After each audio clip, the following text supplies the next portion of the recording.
आसिफ जरदारी साहब के इन बयानात की ना कोई हैसियत नहीं रह गई है। ये उनके मूड पे, उनके कोई जो है हालात पे और उनकी जो जो भी ज़हनी सोच होती है उसके मुताबिक ये बदलते इन रहते शॉर्ट हैं। सीरियस ना ले। कभी कभी वो जो है ऐसी तारीफ़ें करेंगे नवाज शरीफ साहब, मियाँ साहब आप और हम चार्टर ऑफ डेमोक्रेसी याद करा रहे होते हैं। कई दफ़ा जब उनको शूट नहीं कर रहा होता तो मियाँ साहब के ख़िलाफ़ हो जाते हैं। वो डिपेंड करता है, उसके अंदर कोई कंसिस्टेंसी नहीं है। तो ये मेरा ख्याल, ये पता नहीं उस ज़माने में ये था एक रियासतदारी जी बहुत बड़े व्हीलर डीलर हैं, वो ज़माने और थे। अभी थोड़ी सी एक ज़रूर एक मुस्बत तब्दीली पाकिस्तान में आई है। लोग अब इखलाकियात की बात करने लग पड़े हैं। बिल्कुल। ये पैनमा का सारा केस इखलाकी बात पे है। ये जो करार साहब रोते रहते हैं वकीलों के कि जनाब आपकी कोई इखलाकियात है कि नहीं है। ये हमारे ऊपर भी, मीडिया के ऊपर जो है इखलाकी लोग तनकीद करते हैं कि जनाब आपके क्या इखलाकी तकाजे हैं। तो इखलाकियात मैटर करने, वो जो था ना जोड़ तोड़ जो लोटे इकट्ठे कर रहे हैं बोला, उसमें बड़ा चालाक समझा जाता था।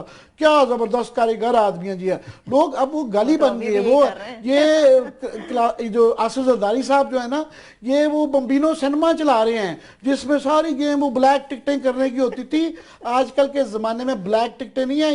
ये आपको इज्जत कमानी पड़ती है, आपको असूलों पे बात करनी पड़ती है, आपको एक सियासतदान की इज्जत करवानी। इसी वजह से सियासतदान को लोग ये इतनी ज्यादा तनकीद करते हैं और बुरा लफ्ज बन गया है कि ये सियासत नहीं है, ये झूठ फरेब मक्कारी है। और ये क्या जो है सुबह कुछ कह देते हैं कभी कुछ करते हैं। ये बम्बिनो सिनेमा की ना, ये ब्लैक टिकटों की नहीं है। It's a bigger story. सही है वैसे जो वो ये समझते हैं कि हम बम्बिनो टिकटें ब्लैक करके ही हम इस मुल्क के सदर बन गए थे। नहीं तो वो अब वो निकल आए ये ना, सक्सेस get स्टोरी out है। of it। वो सक्सेसफुल ये तो है सक्सेस स्टोरी, आप इसको टांट कर रहे हैं। मटीरियली यस, पर इज्जत कमाने की बात है कि आप वो एक जो पीपल्स पार्टी टर्म के है जमाने में जो इज्जत थी, पीपल्स पार्टी के सियासी असूलों के मुतालिक थी, उनकी जद्दोजहद की थी, वो ये इस बात की इज्जत थी। आमिर, वो आपने ये कल बात डील्स की। डील्स करके जो है फिर क्या रह जाता है। आप यहाँ बैठ के तो आपको याद होगा बहुत सारे लोगों को आप अच्छा समझते थे, अभी भी अच्छा समझते हैं।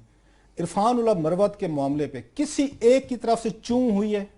नहीं। मतलब हम अखलाकियात करवाना चाहते हैं, जो बाहर से बार एट ला करके आए हैं, जो बैरून मुल्क से डिग्रियां लेके आए हैं, यहाँ फर अंग्रेजी बोलते हैं, हमारे जैसे जो बैठे हैं यहाँ पे टाट के पड़े हुए, हम तो सही उर्दू भी नहीं बोल सकते, ये वहां पे अंग्रेजों से ज्यादा अच्छी अंग्रेजी बोलते हैं। ये अखलाकियात लेके आए थे, मदर ऑफ ऑल वहां डेमोक्रेसी से आए थे।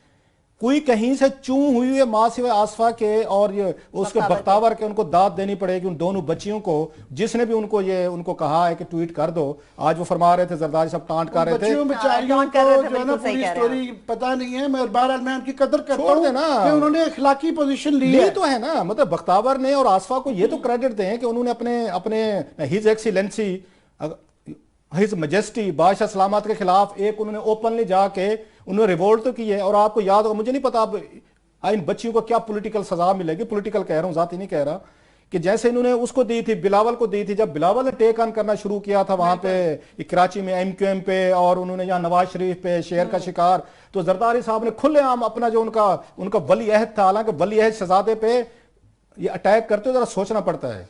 ये बच्चा है बेचारा, अभी नहीं, इसको सियासत नहीं आती, मैच्योर नहीं होती, और पाकिस्तान से बाहर चला गया था। ये काम तारीख में दो लोगों ने किए थे। अकबर बादशाह ने सलीम को उनको स्नब किया था ओपनली अनारकली के मसले पे, या यहाँ पे हमने देखा है कि उन्होंने बिलावल को उसके एमक्यूएम के और उनके मामले पे, ये जी अंकल्स के मामले पे स्नब किया था। अदरवाइज, और बिलावल उसके बाद बिल्कुल ठीक अच्छा बच्चा बन गया। बिलावल, अब मैं उनका रिस्पांस देख रहा था, इरफान उल्लाह मरवत पे मायूसी हुई है।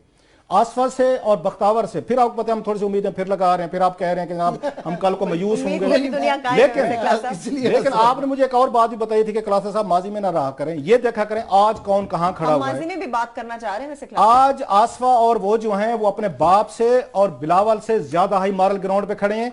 वो एतजाज एहसन जैसे, माजरत के साथ मुझे पता है फिर उनका बड़ा गुस्से भरे मैसेज आएगा, उनके नाम निहाद हमारे जो दोस्त पढ़े लिखे थे ना, असूलों की बात करते थे, बड़े रियासत होगी मां जैसी, तो इंसाफ ला रहे थे, उन्हें भी जुर्रत नहीं हुई कि एक स्टेटमेंट जारी करते।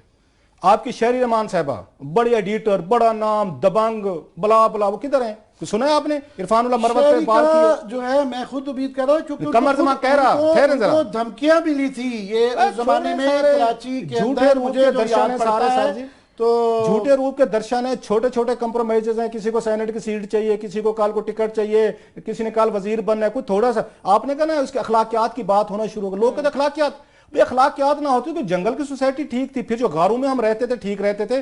गार से निकल के आपने सोसाइटी बनाई तो उसको कहते हैं draw a line between wrong and right. ये मोरालिटी ही आपको इंसानियत की तरफ लेके, ये नहीं तो आप जानवरों के साथ हम रहते थे, शेर बकरी हाथी पिंजरे में अगेन हम इकट्ठे रहते। सो मोरालिटी ये बहुत जरूरी है। अगर आपने पॉलिटिक्स में नहीं रखी हुई, बाकी चीजों में नहीं रखी हुई, फाइनेंशियल डीलिंग्स में नहीं है, तो फिर आम में और एक दर्द उस बेचारे उसमें जंगल के वो जो शेर जो है वो भी चीड़ फाड़ देता है, आप भी पॉलिटिक्स के नाम पे चीड़ फाड़ के रख देते हैं।